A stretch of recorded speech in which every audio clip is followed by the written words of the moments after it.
Buenos días a nuestra audiencia del Impunity Observer Podcast. Este mes tenemos como parte de nuestro programa el honor de poder entrevistar al titular de la Fiscalía Especial contra la Impunidad en Guatemala, Rafael Curruchuchi, quien estará contándonos un poco más sobre su experiencia a partir de agosto del 2021 cuando asume este cargo en la FESI y empieza también a darse una serie de casos y noticias alrededor de lo que pasaba antes en la FESI y lo que empieza a pasar. Entonces, bueno, antes que nada, bienvenido Rafael. Es un gusto poder tenerle acá en el Impunity Observer Podcast.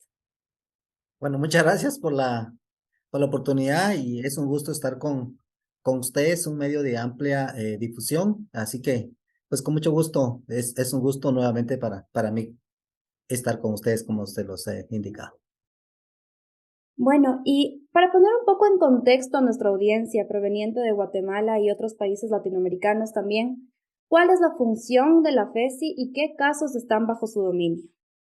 Bueno, la Fiscalía Especial contra la Impunidad como tal se crea mediante un acuerdo de Secretaría General del Ministerio Público y surge a raíz, ya de forma legal y formal, podríamos decir, a partir que la Comisión Internacional contra la Impunidad en Guatemala, CICIG, eh, se va de Guatemala. Ellos durante 12, 13 años aproximadamente trabajaron con el Ministerio Público, pero con una agencia, le podríamos decir una agencia o una fiscalía como tal.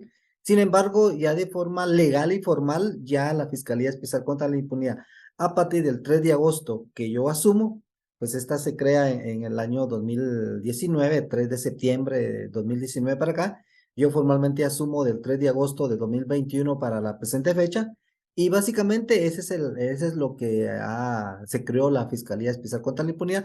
Y de acuerdo a su mandato de su creación, pues tiene dentro de su misión, dentro de sus objetivos, investigar estructuras criminales, personas particulares o servidores públicos que de alguna u otra manera fomenten la impunidad.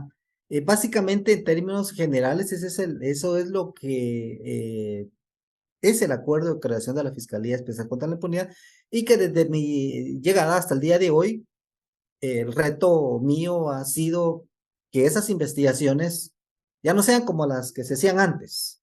Estas investigaciones ahora responden a ser objetivas e imparciales y con el estricto apego al principio de legalidad.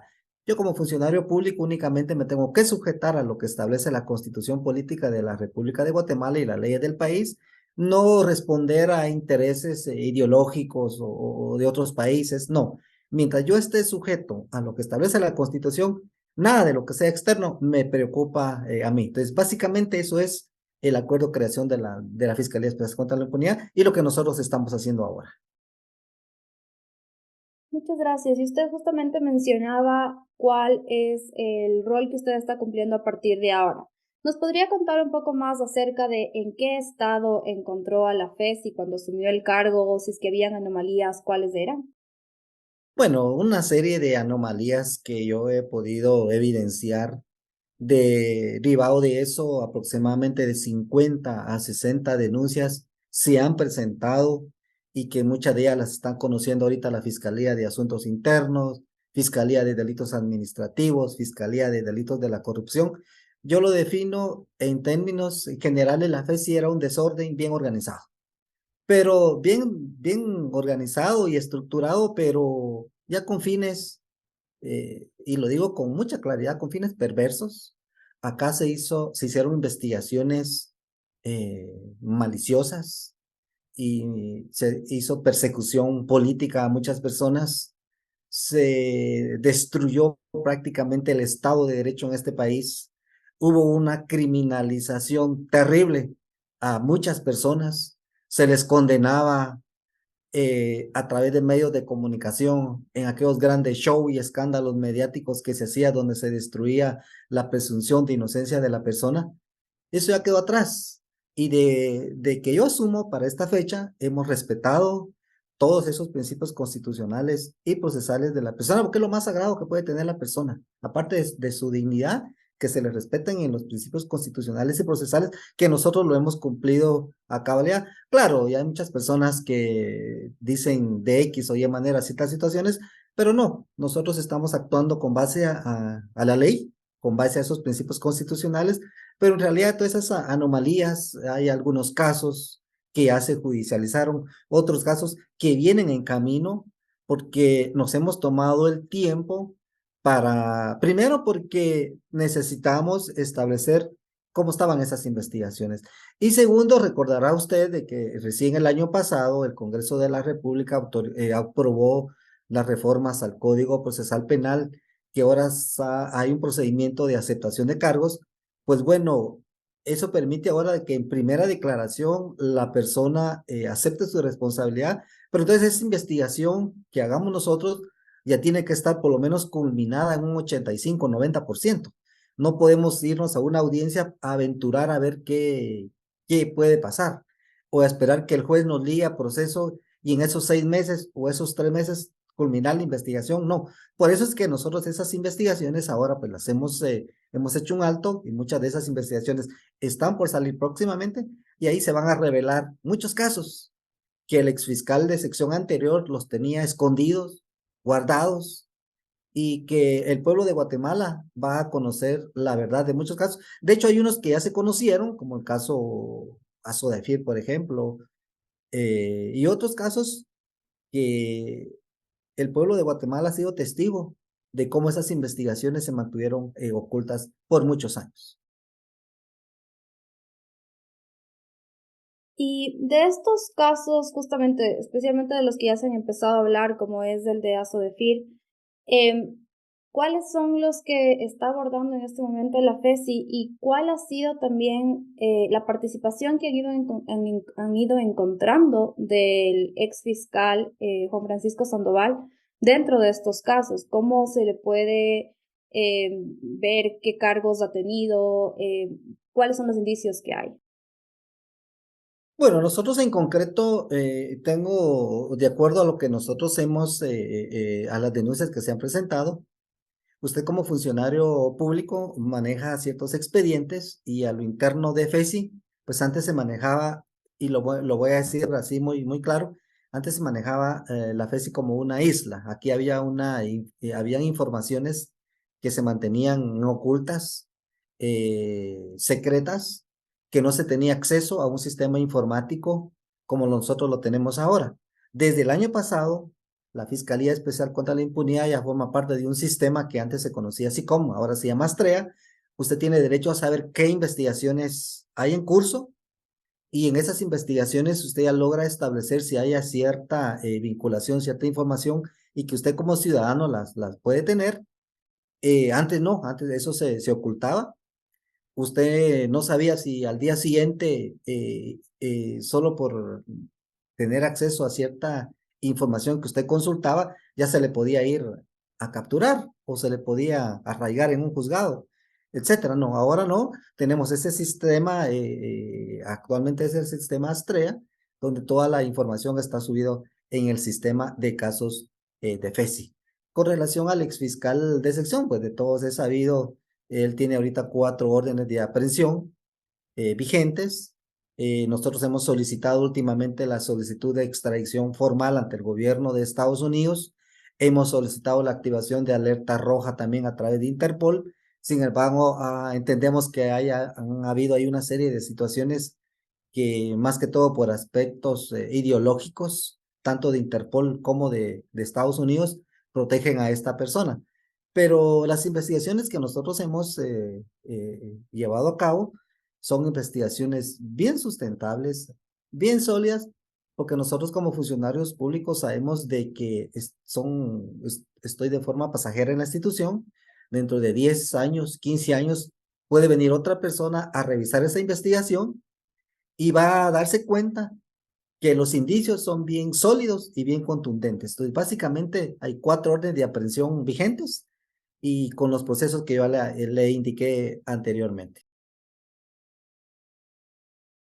Y dentro de estos 4 órdenes de aprehensión de Sandoval, ¿cuáles son los cargos o las causales que se le aplican a Sandoval?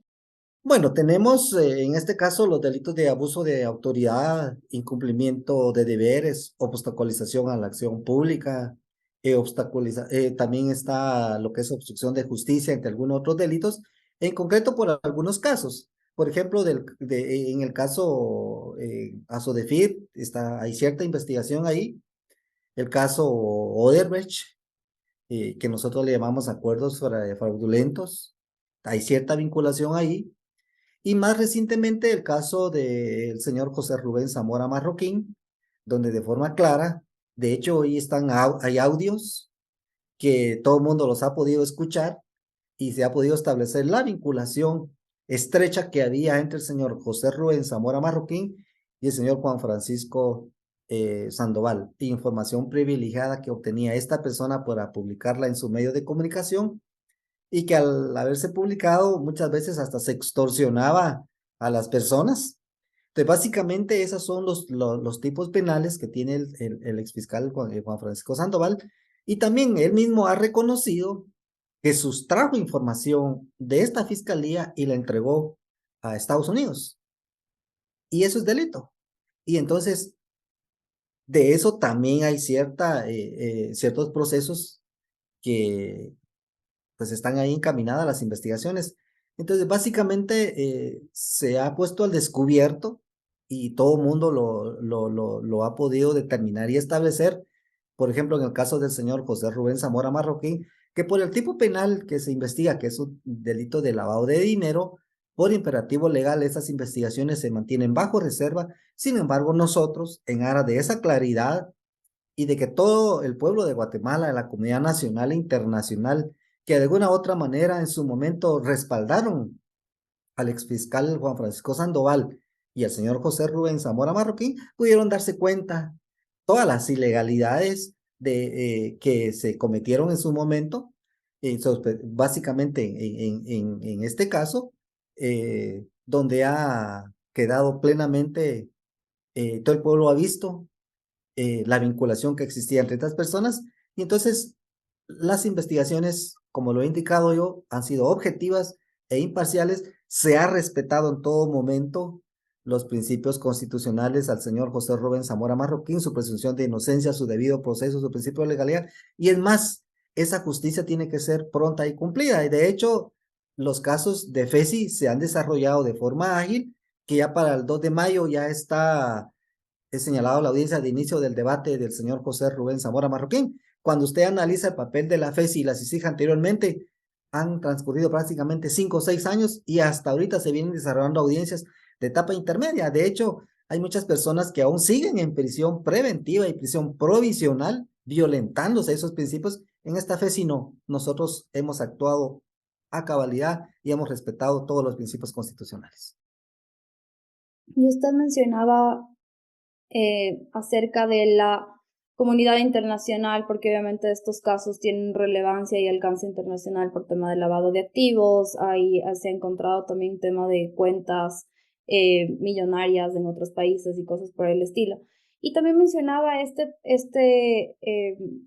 como conflicto ideológico que puede haber un poco con Estados Unidos, pero me gustaría conocer un poco más, por ejemplo, del caso Sodefir, en donde realmente los iniciales denunciantes fue el Departamento de Seguridad Nacional de Estados Unidos. ¿Cuál es el rol ahora del Departamento de Seguridad Nacional en este caso?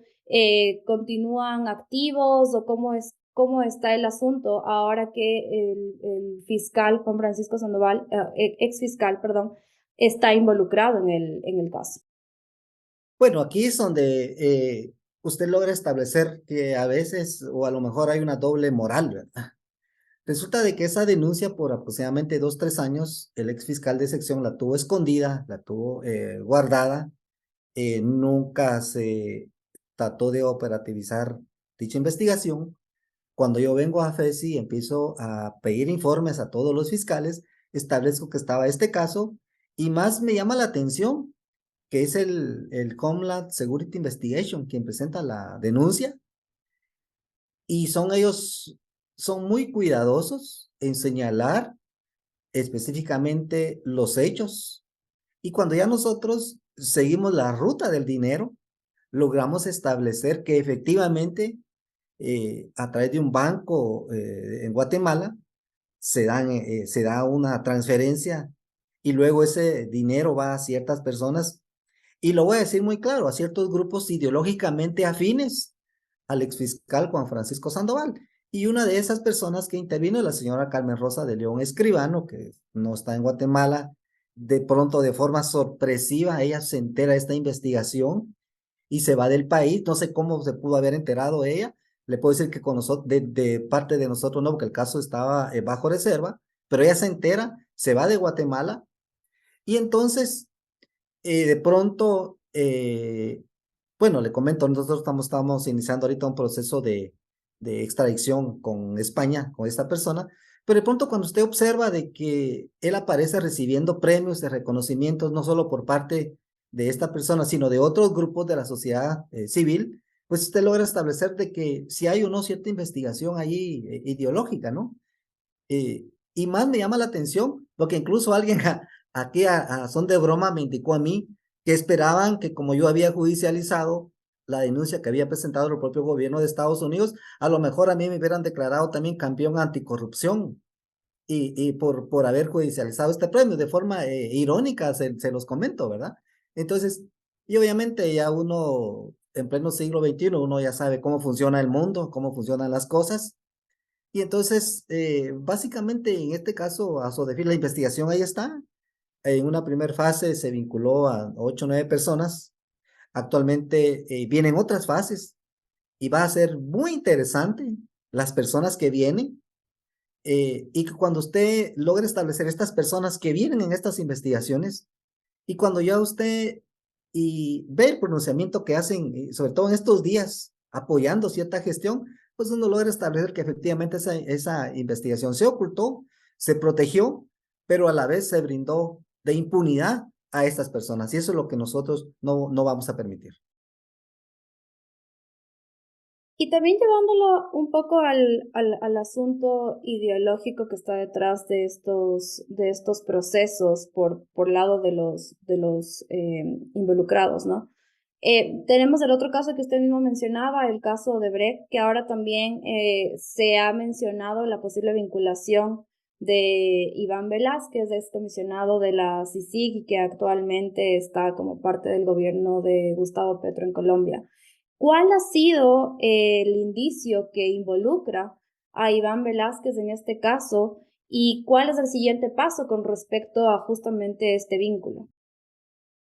Bueno, en este caso, Odebrecht, nosotros manejamos dos fases, una fase de acuerdos fraudulentos y otra fase en sí es la propia investigación derivado de informes financieros, análisis criminales.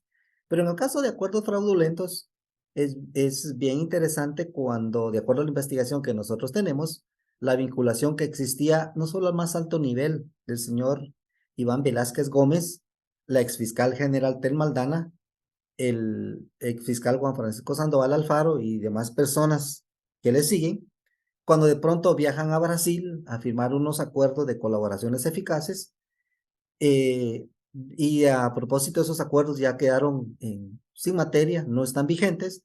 Nosotros pedimos, derivado que de esos acuerdos de colaboraciones eficaces a 3 personas de nacionalidad brasileña se les otorgó beneficios, eh, solo se les juzgó con una multa de 500,000 quetzales y eso fue todo. Todos esos beneficios han sido revocados a instancia de nosotros. Prácticamente estamos iniciando la investigación de nuevo, pero logramos establecer que el señor Iván Velázquez Gómez era la principal persona quien orientaba la investigación. Claro, nunca queda nada pendiente en la investigación como tal, pero a raíz de correos electrónicos donde los testigos indican que el señor Iván Velázquez dio ciertas instrucciones, tuvo conocimiento, al igual que la fiscal general, todos esos indicios nos permiten establecer que estábamos y que estamos, lo digo con toda claridad, ante una estructura criminal que eh, de forma de ironía, digo yo, que decía que luchaba contra la corrupción y la impunidad, pero los hechos nos demuestran que no es así. Y entonces, derivado de eso, nosotros yo anuncié una investigación en contra del señor Iván Velázquez Gómez porque los indicios son sólidos. Ahí están declaraciones testimoniales, correos electrónicos, documentos en los que, aparte del señor Iván Velázquez Gómez, la exfiscal general, una jueza aquí en Guatemala que está en un proceso de antejuicio ahorita, abogados, fiscales, es decir, toda una estructura criminal eh, y que en su momento se confabuló para defraudar al Estado de Guatemala. El caso Odebrecht es un caso que solo estaba investigado un 12-15%. Vienen otras fases muy interesantes también que próximamente se van a revelar y todo el pueblo de Guatemala va a conocer la verdad. Nosotros en su momento vamos a tomar la decisión con el señor Iván Velázquez Gómez. Los indicios ahí están y es que no lo digo yo, es la propia investigación lo que nos permite establecer que sí hubo participación del señor Iván Velázquez Gómez.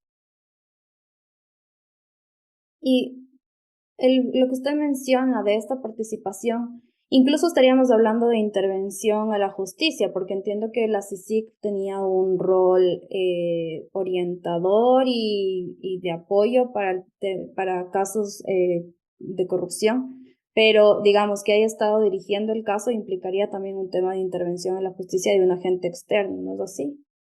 Claro, es un típico caso de obstrucción a la justicia. Recuerde que antes la CICIG y trabajaba con esta fiscalía y como lo he dicho yo en algunas ocasiones, tenía sus propios jueces, sus propios fiscales, su propio código penal, su propio código procesal penal, sus propios medios de comunicación que replicaban todo lo que se hacía. Entonces, básicamente era una serie de situaciones que se fueron concatenando y que mucha gente de la sociedad guatemalteca llegó a creer que en realidad la lucha de la CICIG era una lucha buena. Y yo les puedo decir que inició buena la lucha, pero se tergiversó, se desviaron del camino correcto y al desviarse de ese camino correcto, ya se inmiscuyeron directamente en asuntos que no les competían. Imagínese usted cuando usted ve al propio comisionado de CICIG en el Congreso presionando a los diputados para que reformaran la constitución política de la República de Guatemala. Hasta todo eso se le permitió por parte de este país, la injerencia que hizo la CICIG, no solo, y en el sector justicia, pues no digamos, aún todavía se siguen pagando esas consecuencias. Yo estoy librando una guerra que no es mía. Ahorita hay muchas personas que aún siguen siendo detenidas, que no se les ha escuchado en muchos juzgados de mayor riesgo y en algunos juzgados, pues entiendo yo que derivado de la carga judicial excesiva que hay, que se han venido reprogramando estas audiencias, y entonces es ahí donde uno logra establecer, a mí no me van a dar un premio, a mis fiscales, porque realmente son mis fiscales lo que hacen las investigaciones, por mantener por 8 o 10 años a las personas encarceladas cuando no se les ha observado su debido proceso, su principio de legalidad.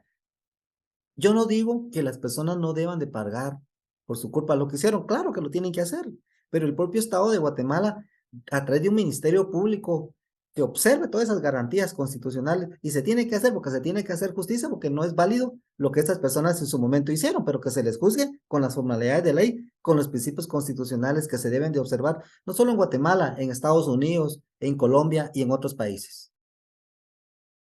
Y hablando de esto, ¿cuál ha sido los indicios y vínculos que ya se han encontrado acerca de cómo también hubo cooperación? Como usted dice, la CICIG pudo haber empezado bien el camino, pero poco a poco se fue tergiversando. ¿Y cuál pudo haber sido el vínculo que tuvo con también el ex fiscal Sandoval dentro de este proceso? Bueno, yo siempre he creído de que acá nadie podía haber actuado solo. Cuando usted empodera a las personas, cuando usted le da cierto grado de decisión a las personas, muchas veces las personas pierden el norte.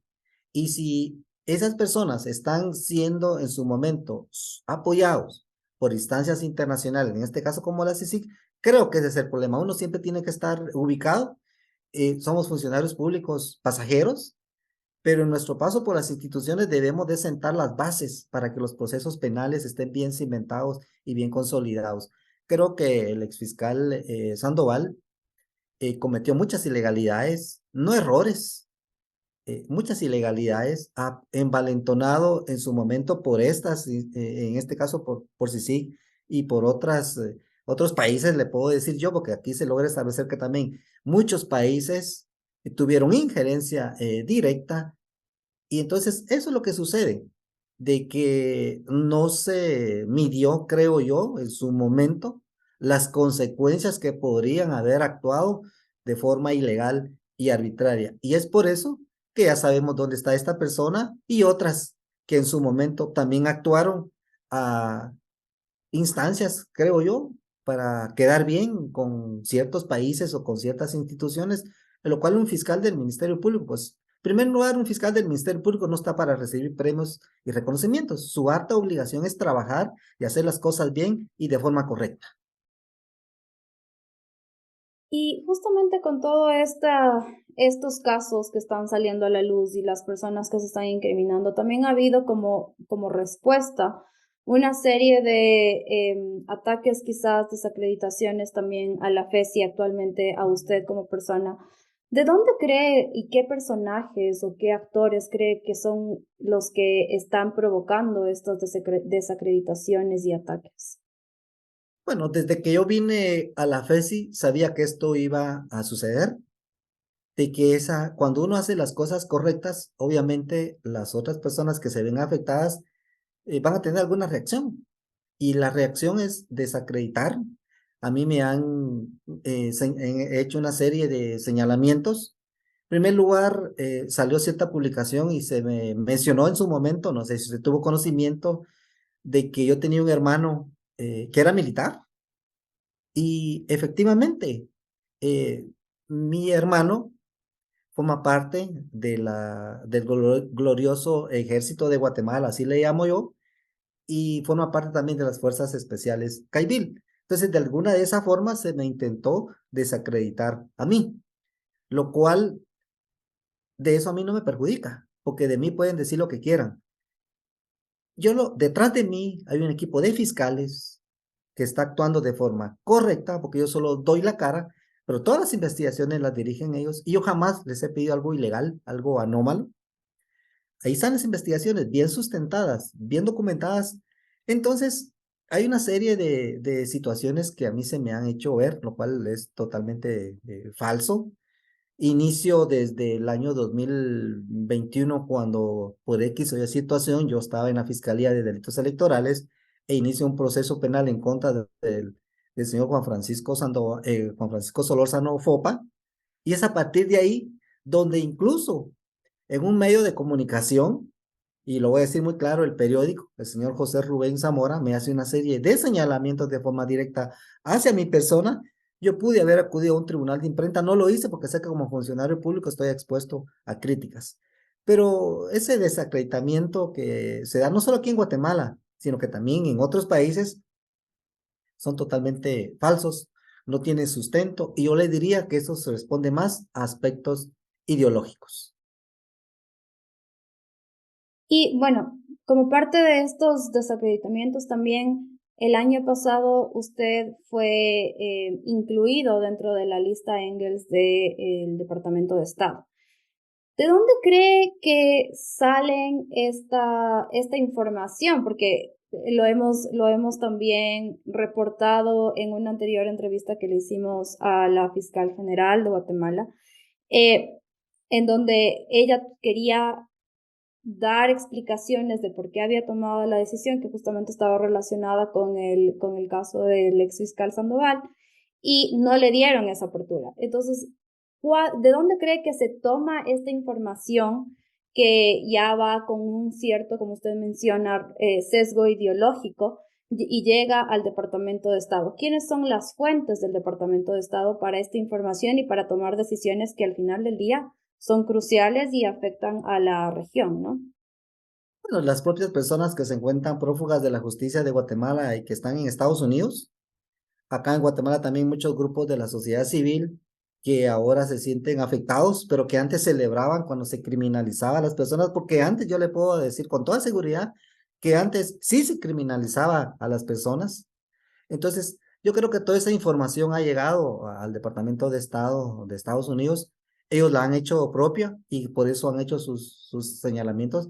A mí se me ha incluido en una lista y bueno, será decisión del Departamento de Estado, pero creo que esa información es la que ellos creo que no la han podido corroborar, simplemente se han dejado llevar por esa información sesgada y esta información malintencionada que se les ha trasladado por parte de las personas que están en Estados Unidos y los grupos sociales de este país y que realmente no tienen ningún sustento, pues a mí se me incluye en una lista y yo prácticamente no podría decir ya mayor comentario o alguna reacción sobre esto.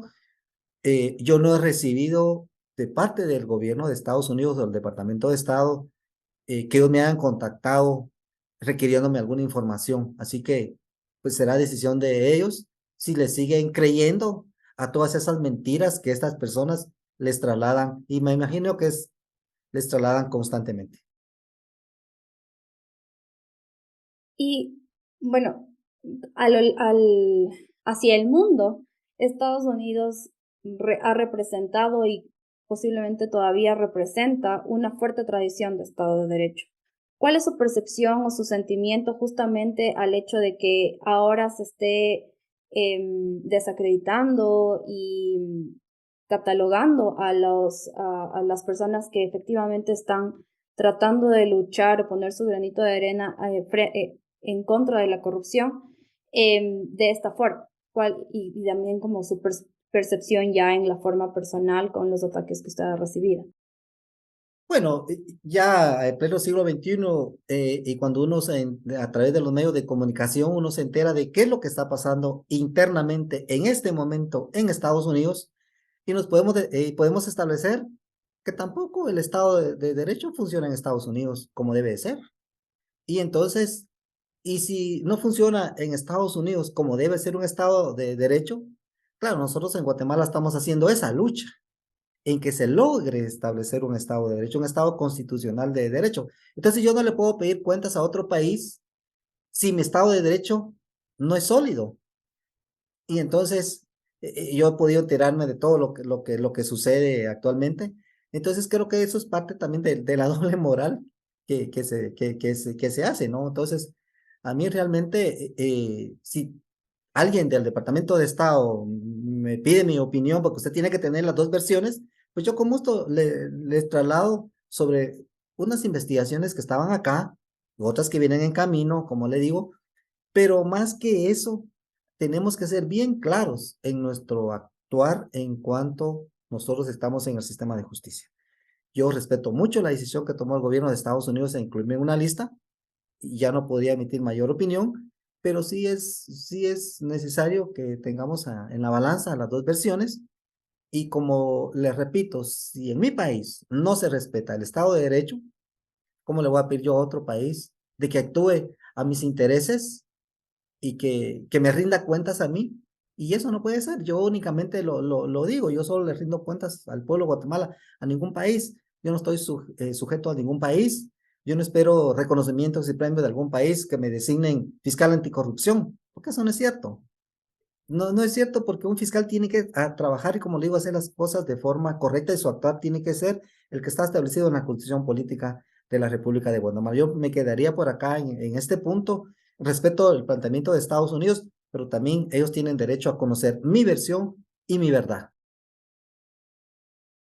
Muchas gracias. Y si nos puedes decir también, compartir un poco, ¿cuál cree usted que es el mayor desafío actual que tiene la FESI? Usted nos ha dicho que ahora ya están los casos saliendo con muchísima mayor celeridad que antes, pero ¿cuál cree usted que es el desafío más fuerte que vive actualmente la FESI y usted también como titular de esta fiscalía? Mire, corregir lo malo que hizo la FESI, yo siempre lo he dicho, va a llevar años, no meses. Entonces, todo este proceso que hemos iniciado desde el 3 de agosto de 2021 sigue su curso. Esté yo acá o no esté yo. El que venga pues se va a encontrar ahora con una FESI con los expedientes ordenados, donde se ha respetado la presunción de inocencia, el debido proceso y el principio de legalidad. El mayor desafío de la FESI actualmente es hacer esas investigaciones, observándose la ley, no criminalizando a las personas.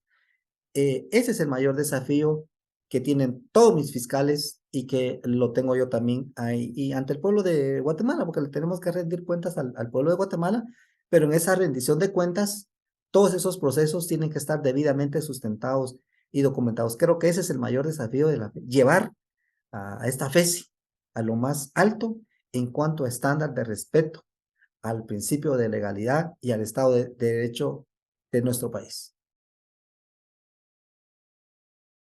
Muchas gracias, Rafael. Con esto creo que podemos dar por terminada la entrevista. Hemos podido ver y abordar a breves rasgos también todo lo que está pasando con esta fiscalía tan importante para la lucha contra la corrupción en Guatemala. Así que esperamos poder seguir contando más acerca de estos casos y estar atentos también a todo lo que usted menciona, que nueva información, nuevos casos se vienen en los próximos meses.